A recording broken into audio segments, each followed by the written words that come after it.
नमस्कार दोस्तों, आज है 22 दिसंबर और आज के कुछ इम्पोर्टेंट क्वेश्चन डिस्कस करेंगे। तो चलिए स्टार्ट करते हैं। आज का सबसे पहला क्वेश्चन है, एविया इंदिरा 2025 भारतीय वायुसेना और किसके मध्य द्विपक्षीय हवाई अभ्यास हुआ है? तो इसका आंसर है रशिया। भारतीय वायुसेना और रशिया के मध्य यह अभ्यास हुआ है। यह वायुसेना का अभ्यास है।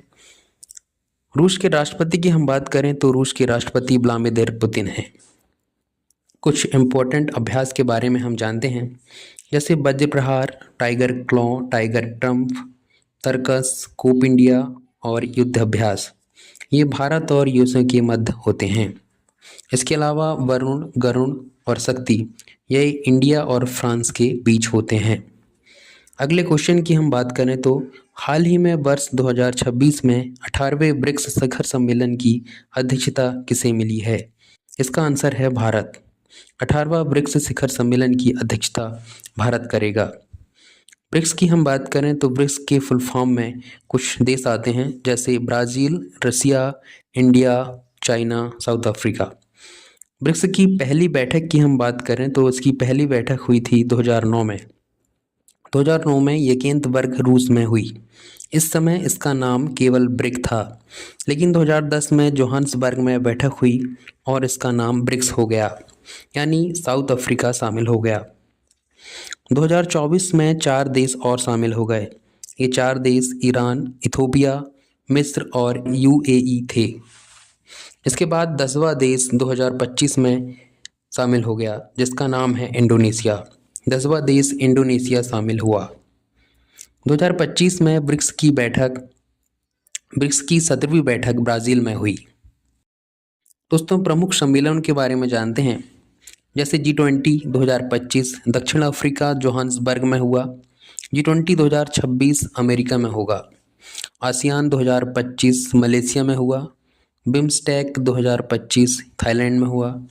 G7 2025 कनाडा में हुआ। SCO 2025 तियानजिन चीन में हुआ। चलिए अगले क्वेश्चन की ओर बढ़ते हैं। कर्नाटक राज्य के बन्नेरघट्टा बायोलॉजिकल पार्क में किस देश से कैपुचिन बंदरों का आयात किया गया है? इसका आंसर है दक्षिण अफ्रीका। कैपुचिन बंदरों को दक्षिण अफ्रीका से आयात किया गया है। 8 बंदर इंपोर्ट किए गए हैं, जिसमें 4 मेल व 4 फीमेल हैं। दोस्तों, अंसी राष्ट्रीय उद्यान भी कर्नाटक में ही है। इससे पहले कुछ चीते नामीबिया व बोत्सवाना और दक्षिण अफ्रीका से बुलवाए जा चुके हैं। अगला क्वेश्चन है, हाल ही में किस राज्य ने आम लोगों के लिए कानूनी सहायता सुलभ बनाने के लिए legit AI mobile app launch किया है? इसका आंसर है केरल। लेजिट एआई केरल द्वारा लॉन्च किया गया है। इस लेजिट एआई ऐप का आदर्श वाक्य है, आम लोगों के लिए कानूनी सहायता।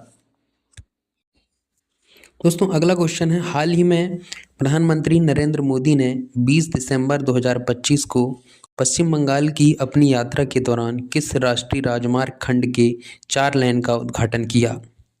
तो इसका आंसर है NH-34 का बाराजीगुला कृष्णनगर खंड। दोस्तों, अगले क्वेश्चन की हम बात करते हैं। हाल ही में इसरो द्वारा लॉन्च किया गया रेस्पॉन्ड बास्केट 2025 मिशन का क्या उद्देश्य है? तो इसका आंसर है भविष्य के इसरो मिशनों के साथ संरेखित शैक्षणिक अनुसंधान को आमंत्रित करना। दोस्तों, अगले क्वेश्चन की हम बात करते हैं। भारत की पहली फॉरेस्ट यूनिवर्सिटी कहाँ प्रारंभ होगी? इसका आंसर है गोरखपुर। गोरखपुर के यूपी में भारत की पहली फॉरेस्ट यूनिवर्सिटी प्रारंभ होगी। इसका उद्देश्य जंगल एवं वन्यजीव का अध्ययन करना है।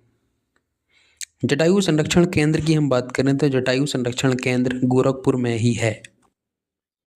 भारत की पहली एग्रीकल्चर यूनिवर्सिटी पंतनगर उत्तराखंड में है।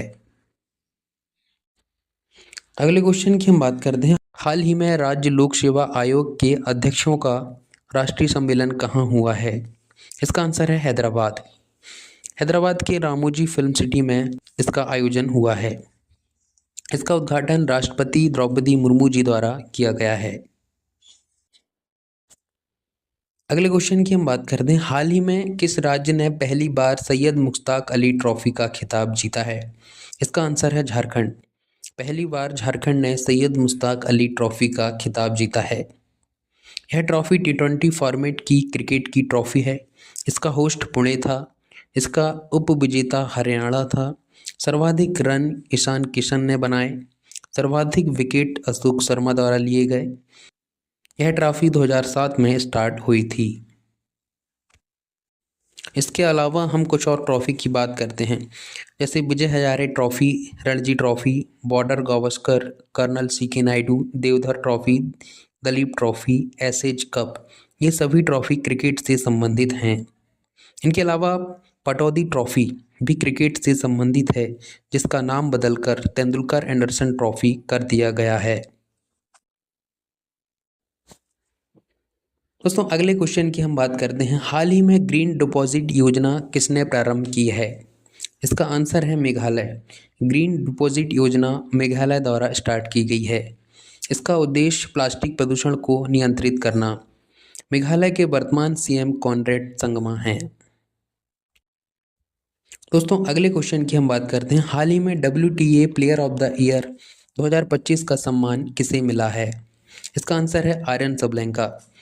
हाल ही में WTA player of the year 2025 का सम्मान आर्यन सबलेंका को मिला है।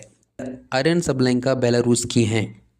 WTA यानी वर्ल्ड टेनिस एसोसिएशन, यानी यह टेनिस का अवार्ड है। इनको यह अवार्ड दूसरी बार लगातार प्राप्त हुआ है। पिछली बार भी इन्हीं को मिला था। आर्यन सबलेंका ने ही 2025 का US ओपन भी जीता है। चलिए अगले क्वेश्चन की हम बात करते हैं, हाल ही में SIES श्री चंद्रशेखरेंद्र सरस्वती राष्ट्रीय उत्कृष्टता अवार्ड किसे मिला है? इसका आंसर है हेमंत बिस्वा शर्मा।